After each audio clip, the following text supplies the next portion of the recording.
ఆ ధర్నాలో పాల్గొన్న వ్యక్తుల్లో ముఖ్యమైన అంటే అంబటి రాంబాబు ఎలాంటి పక్క కామాంధుడు, నెంబర్ 1 కామాంధుడు. అడ్డంగా బుక్ అయిపోయాడు. రాష్ట్ర ప్రజలందరూ చీకొట్టారు. ఇక మన రాష్ట్రంలో మహిళలు అయితే తూ అన్నారు. పెళ్ళయ్యి పిల్లలుండి తలంతా మెరిసిపోయి, జుట్టంతా మెరిసిపోయి, గడ్డం మెరిసిపోయినా నీకు ఈ వయసులో ఇదేం పాడు బుద్ధురా నీకు?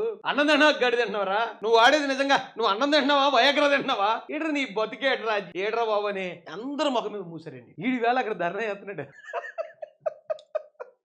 రాష్ట్రంలో నేరాలు జరిగిపోతున్నాయండి. నేరాలు ఘోరాలు జరిగిపోతున్నాయి. ఇక పతివ్రత సంసారం వచ్చింది. సంసారి ఈ సంసారం అక్కడికి వెళ్ళి ధర్నా చేస్తుందండి. ఏమన్నా ఎక్కడనే ఉందండి ఇలాంటి దొంగలు, వ్యభిచారులు, హంతకులు, ముఖ్యంగా హంతకులు అక్కడికి వెళ్ళి ధర్నా చేస్తున్నారు. పాప ఢిల్లీలో ఉన్న వాళ్ళందరూ హిందీ వాళ్ళు. వీళ్ళు యాసాలు అక్కడ ఏం వేసారో తెలియదు. తెలియక రే ఏడ్రా ఏంటి మీ గోల్ ఏంటంటే, సార్ మమ్మల్ని చంద్రబాబు నాయుడు గారు వాళ్ళ అబ్బాయి కొడేస్తున్నారు సార్ అక్కడ అంటే, కొడేస్తున్నారా మైకిలకి చంద్రబాబు నాయుడు గారు మేము ఖండిస్తున్నాం, మీరు ఏంటి పిల్లల్ని కొట్టి చంపేస్తున్నారట, అల్లిపోయి పారిపోతారు ఢిల్లీకి, మీరు ఇలా చేయకూడదు అంటున్నారు మాట. చిచ్చి దీనికన్నా సావడం మంచిది కదరా బాబు.